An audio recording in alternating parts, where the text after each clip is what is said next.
Hi friends, good morning. మనకి December 14 నుంచి జనవరి 14 వరకు గీతల ముగ్గులు వేయాలి. ఇది నేను స్టార్ట్ చేసి పెట్టాను, మీకు వేసి చూపిస్తాను చూడండి. ఈజీ ఉంటుంది చాలా. ఇలా అన్నీ అటాచ్ చేయడం, జస్ట్ ఇలా అన్నిటికీ అన్నీ ఈక్వల్గా అటాచ్ చేయడమే. అర్థమైందా? ఇలా ఫ్రెండ్స్ ఇలా వస్తుంది. దీన్ని కూడా ఇలా వేయాలి.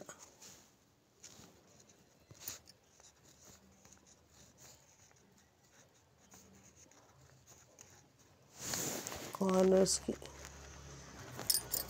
ఇదిగోండి, లాస్ట్గా ఇగో ఇలా వస్తుంది మొత్తము.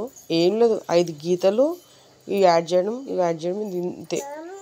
ఎప్పుడు ఇవి చిన్న చిన్న కూడా చూపిస్తానండి, నేను చాలా చిన్నవి చూపిస్తాను. ఓ చిన్నది వేస్తాను చూడండి. ఇదిగోండి చిన్న ముగ్గు.